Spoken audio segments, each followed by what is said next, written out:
है JEE IIT JEE 2012 का question कह रहा है 6 plus log base 3/2 1/3√2 under root 4 minus 1/3√2 under root 4 minus 1/3√2 और ये सब अंडर रूट इन्फाइनाइट तक जा रहे हैं, है ना। अच्छा, इसमें आप देख रहे होंगे कि ये रिपीटेशन वाले वैल्यूज़ हैं, है ना। हम अगर इसमें देखें तो ये वैल्यू रिपीट कर रहे हैं, ये यहाँ से यहाँ ये अगेन एंड अगेन लिखा जा रहा है, करेक्ट ना। तो जो वैल्यू रिपीट कर रहा है उसको हम कुछ एज्यूम कर लेते हैं, है ना। तो इस क्वेश्चन के लिए लेट कर लिया, let y is equal to, है ना, पूरे को मैंने एज्यूम किया पहले 4 माइनस 1/3√2, मतलब जो रिपीटेशन में जिसको लिखा गया है बार बार, इस पूरे एक्सप्रेशन को, ये वाले अंदर जितना भी है इसको हमने पूरा y एज्यूम कर रखा, ठीक ना। अंडर रूट 4 माइनस 1/3√2 और इस तरह का एक्सप्रेशन आप जानते ही होंगे कैसे आगे बढ़ते हैं इसमें, है ना। देखिए 4 माइनस 1/3√2 और ये अंडर रूट ये चलता जा रहा है, ठीक ना।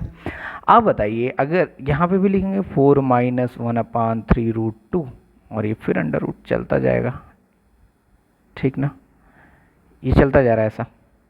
अगर हम इसको इस पोर्शन को रिमूव कर दें, इसको ज़रा देखिएगा, इसको अगर हम रिमूव कर दें तो ये जो लिखा हुआ हमारा एक्सप्रेशन ये तो सेम दिख रहा है ना, कोई फ़र्क ही नहीं है, करेक्ट है नॉट।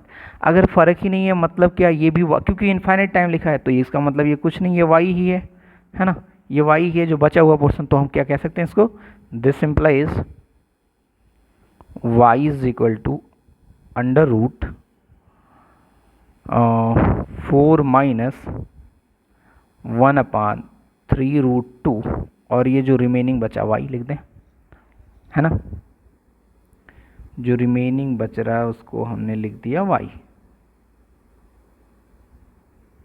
ओके, ये ठीक है।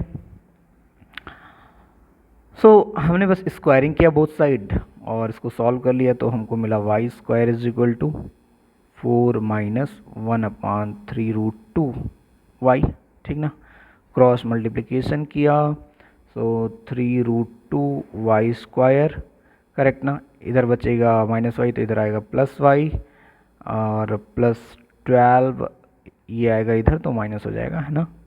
तो ये तो आप जानते हैं ना, 12√2, ठीक है, इक्वल टू 0।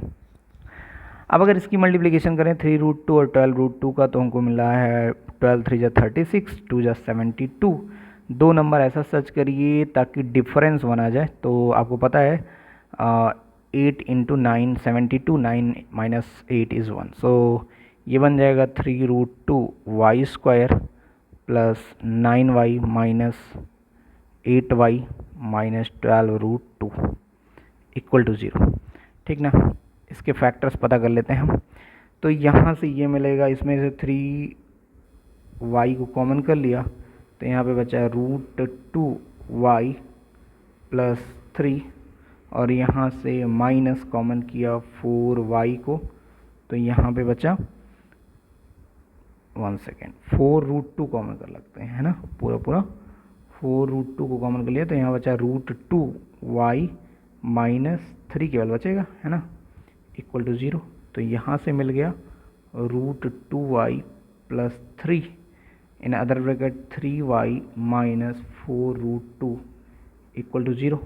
तो यहाँ से हमको मिल रहा है y की वैल्यू या तो -3/√2 और या तो y की वैल्यू मिल रही है 4√2/3, ठीक ना।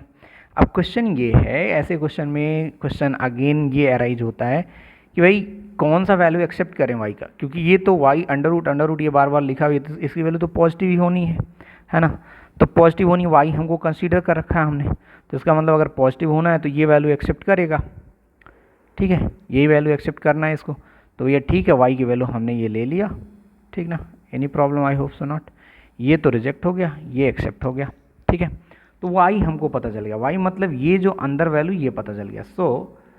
सो अब आंसर अगर लिखेंगे, आंसर क्या होगा, आंसर तो ये होगा 6 प्लस लॉग बेस 3/2 और ये 1/3√2 इंटू वाई की जो वैल्यू आई, ये पूरी वैल्यू y हमने कंसिडर कर रखा था तो y की वैल्यू आई 4√2 बाई 3, है ना। अब ये √2 से तो √2 कैंसिल हो गया और ये बचा 6 प्लस log 4 और ये 3 3 जा 9 हो गया, तो इसको लिख लिया 2/3 पावर 2 और इधर ये 3/2। ठीक है, अब आपको पता है इसको हम ऐसे लिख सकते हैं 6 प्लस log, इसको हमने लिख लिया 3/2, तो पावर -1 हो जाएगा, -1 इंटू 2 -2 हो जाएगा, है ना, अपॉन बेस 3/2। तो यहाँ से आ गया 6 माइनस 2 log बेस 3/2, आर्गूमेंट इस 3/2, तो इसकी वैल्यू तो 1 हो गई। 6 माइनस 2 इंटू 1, है ना, तो ये आ गया 4। That is our answer. ठीक है, आई होप सो आपको इसमें अच्छे से समझ में आया होगा, कोई प्रॉब्लम नहीं हुई होगी। कुछ नहीं किया गया है, आपने ऐसे वैल्यूज़ कई बार फाइंड किए हुए हैं, इसमें बस इसने लिख दिया कि भैया पहले इसका मतलब इसकी वैल्यू पहले आप पता कर लो, ठीक ना, पहले इसकी वैल्यू पता कर लो, तब फिर आगे बढ़ो, वैल्यू रख दो, उसके बाद आपको सॉल्यूशन मिल ही जाना है। ठीक है, फिर मिलते हैं किसी नेक्स्ट क्वेश्चन में, तब तक के लिए अपना ख्याल रखिए।